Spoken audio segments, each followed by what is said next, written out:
काकू कौवा सवेरे सवेरे उड़ते हुए जंगल की सैर कर रहा था। थोड़ी दूर जाने पर उसने देखा कि एक चिड़ा दूसरे चिड़ा की लाश के पास बैठकर रो रहा था। काकू उस चिड़ा के पास जाकर पूछता है, ये कैसे हुआ चिड़ा भाई? लगता है ये तुम्हारा बहुत खास था जो तुम इतना रो रहे हो। मतलब तुम्हारे हिसाब से जब कोई सगा मरे तभी आंखों से आंसू गिराओ, नहीं तो बैठकर हंसना चाहिए क्या? अम्मा यार, तुम तो गलत समझ लिए। मेरा ये मतलब था कि ये लगता कौन है तुम्हारा, रिश्ता क्या है इससे? ये मेरा कुछ लगता नहीं है भाई, इसे तो मैं जानता भी नहीं पहचानता भी नहीं है। तो भी तुम इतना रोए जा रहे हो। मुझे तो लगा था कि ये तुम्हारा कोई सगा मेरा मतलब है तुम्हारा कोई दोस्त या फिर भाई होगा। अच्छा एक बात बताओ, ये तुम्हें मिला कहाँ पर? मुझे यही तो नहीं समझ में आ रहा है भाई कि आखिर ये मिला कैसे मुझे। अम्मा यार, तुम पहले रोना बंद करो और साफ साफ बोलो कि बात क्या हुई थी। तुम भी यार गजब का सवाल करते हो। एक तो ये मरा हुआ है, ऊपर से कह रहे हो क्या बात हुई। अरे जब ये मुझे जिंदा मिला ही नहीं तो बात क्या करता मैं। एक बार कहते हो मिला नहीं, एक बार कहते हो जिंदा भी नहीं था। अरे यार तुम साफ साफ बताओ ना, घुमा क्यों रहे हो? बोलो कि ये सब हुआ कैसे। अरे भाई वही तो मुझे भी नहीं समझ में आ रहा है कि कैसे हुआ और क्यों हुआ, बस हो गया ये। हे भगवान, या तो तुम खुद पागल हो या फिर मुझे पागल करना चाहते हो। ढंग से बताते क्यों नहीं कि ये मरा कैसे और तुम्हें मिला कैसे? चिड़ा हर बार काकू से इधर उधर की बातें बताता है, जिस पर गुस्सा होकर काकू वहाँ से चला जाता है। अगली सुबह काकू फिर से उसी जंगल में पहुँचता है तो उसने देखा कि वो चिड़ा उस मरे हुए चिड़े के पास बैठकर अभी तक रोए जा रहा था। गजब के पक्षी हो यार तुम, अभी तक यहीं बैठे हो।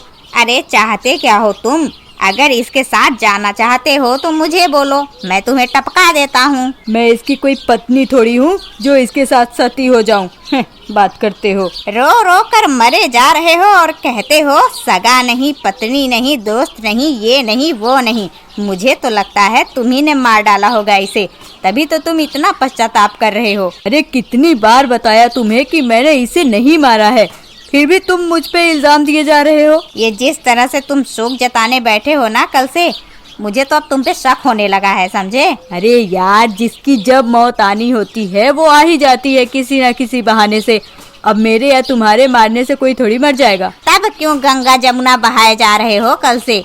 जब इतनी ज्ञान की नदी भरी पड़ी है तुम्हारे दिमाग में तो व्यर्थ में गंगा जमुना क्यों बहा रहे हो भाई? बात ही कुछ ऐसी हुई है भाई, अब तो लगता है जब तक जीऊंगा तब तक ऐसे ही दिन बीतेगा मेरा रोते हुए। मेरे मालिक, मेरे सरकार, अगर मुझ पे थोड़ी सी भी दया आ रही हो तो मुझे बताने की कृपा करोगे कि आखिर किस बात का इतना दुख है तुम्हें? अब क्या बताऊं भाई, वो मैं देखो, तुम्हें अगर बताना है तो सीधे सीधे बता दो, यूँ पहेलियाँ ना बुझाओ मुझे। अच्छा ठीक है सुनो।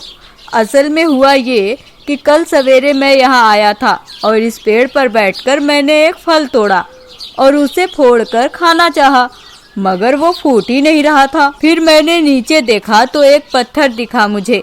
मैंने सोचा उस पत्थर पर ऊपर से फल गिराऊंगा तो फल फूटेगा जरूर। अच्छा समझ गया, तुमने जब फल फेंका होगा तो वो पत्थर पे ना गिर के इस चिड़ा के ऊपर गिर गया होगा, तभी ये बेचारा मर गया है ना? अरे नहीं भाई साहब, सुन तो लो पहले। गिरा तो फल उसी पर जिस पे मैंने गिराया था, लेकिन जब नीचे आकर देखा तो पता चला कि जो मुझे ऊपर से पत्थर दिखाई पड़ रहा था वो असल में ये चिड़ा था। ओह, मतलब मिला जुला कर तुम्ही ने मारा है इसे, तभी तो तुम कल से यहाँ बैठकर रो रहे हो। अरे जिसे मैं जानता ही नहीं उसके लिए क्यों रोने जाऊं? मैं तो इसलिए रो रहा हूँ कि मुझे इतनी कम दूरी पर भी साफ दिखाई नहीं दिया। मतलब अब मेरी नज़र कमजोर हो रही है और बुढ़ा होने तक तो मैं अंधा ही हो जाऊंगा। हे राम, मेरा जीवन कैसे पार होगा? और तेरी इतनी सी बात के लिए तुम 2 दिन से रो रहे हो और इस बेचारे की चिंता नहीं है जो मर गया तुम्हारी वजह से? तुम तो आँख से ही नहीं, मुझे अकल से भी अंधे दिखाई पड़ते हो। तुम रो यहीं पर, मैं तो जा रहा हूँ, पागल कहीं के। ये कहकर काकू वहाँ से चला जाता है और चिड़ा बेवकूफ़ों की तरह बैठकर वहाँ रोए जा रहा था।